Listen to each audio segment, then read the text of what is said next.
Phoenix Suns are one of the most exciting basketball teams in the NBA, and I think they are going to be even more fun to watch this year. This team has been building up for this moment. I think this is going to be the year where it all comes to fruition for this team. So let me hear down below before we start the video, what do you expect from the Phoenix Suns this year? Are they a middle of the pack? Are they a playoff team? Are they in contention?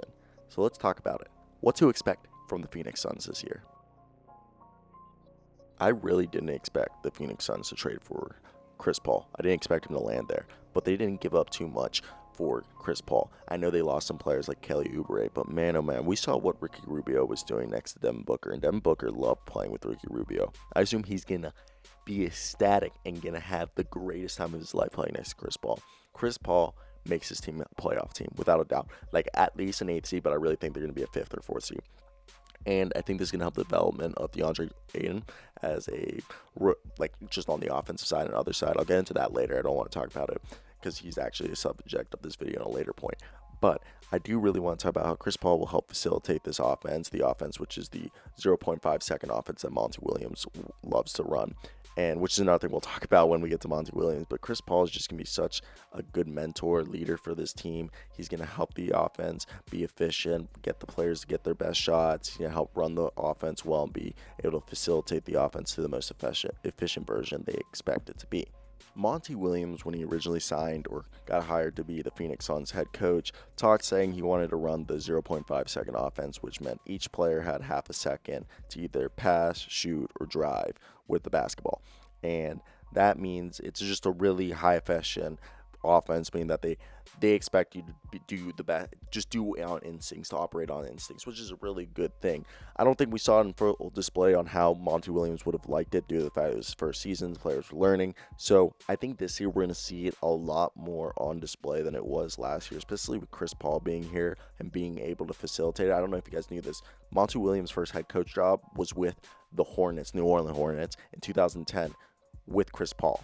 Okay, so he coached Chris Paul. Obviously, is a lot different. Chris Paul probably has a lot more respect for Monty Williams now than when he did back then. Monty Williams was like 39, I think it was, barely just under 40. So now he's a respected guy. It's been 10 years. He's like 50 years old now. So it's really interesting to see how they both come a long way, and they've both done a circle to being back to coach and player again. Now one's 35 and one's like 40 or 49, I mean. So I think Monty Williams will run a very efficient offense, and Chris Paul is going to help him so much there. It's going to be a really fun year to watch with these guys on this team and him coaching them.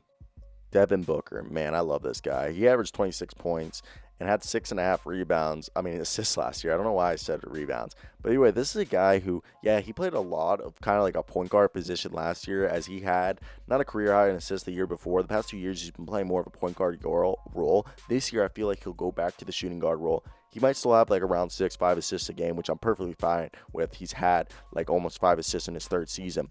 But this year was, again, his career high in shooting, and he had a better efficiency this year. You know, the three-pointer hasn't gone to 40%. I really think this year will be the year that his three-point shot gets to 40%. I could see him being a 50, 40, 90 guy. I'm putting that out here. Devin Booker is going to be a 50, 40, 90 guy this year, averaging at least 25 points a game with Chris Paul by himself. This team is going to be explosive. This is going to be one of the most exciting teams to watch this year. Devin Booker in year 7 is going to put it, or year 6, my apology, year 6 is going to put it all together. And it's probably going to be because he's banging a hot-ass girl now.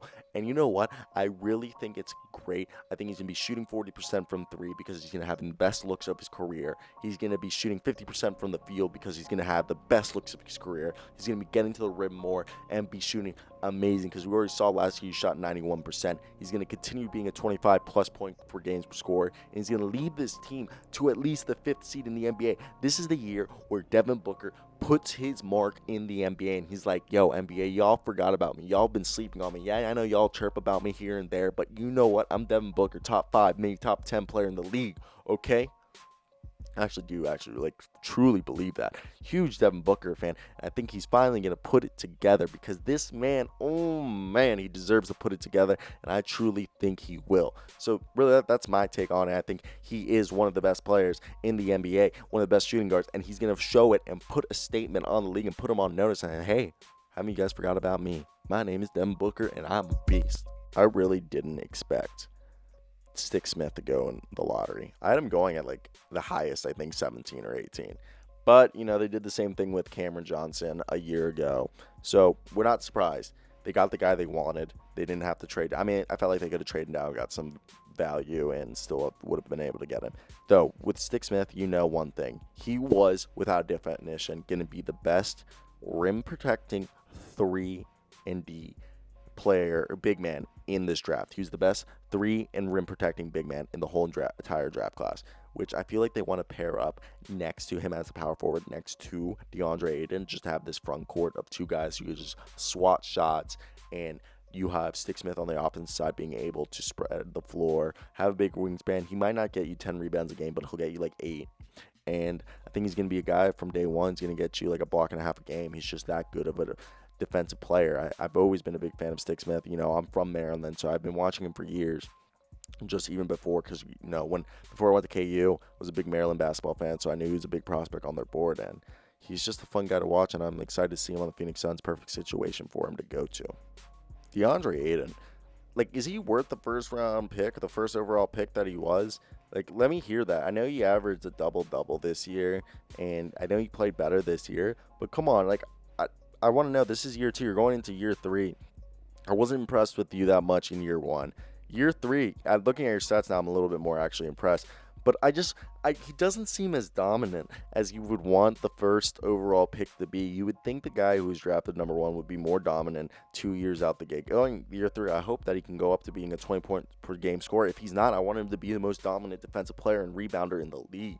Okay, if you're not going to be scoring, and also become a better assister. You're getting only 2 assists. I want at least 4 from you, DeAndre. You have the size to set up people. Okay, I would also like to see you stay healthy. But still, DeAndre, baby.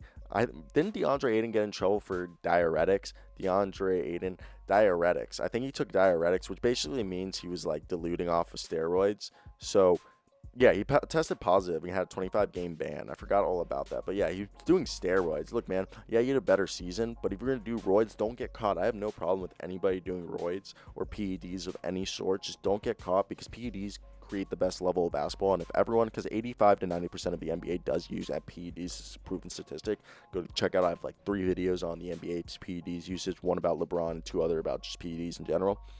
And I'm just saying, this is it makes a better play of basketball. But look, man, your team expects you, so show up. Okay, you can't not show up. We need you there, and I think you need to show up being a defensive or a rebounding guy to make this team to be the playoff team they want to be. But let me hear your comments down below on Devin Booker, DeAndre Ayden, Monty Williams, Chris Paul, or Jalen Stick Smith, or anybody I missed in this video. But that was about it, guys. This is the video. I hope you guys do have a great day, because I know I will. Till next time, guys. Peace out.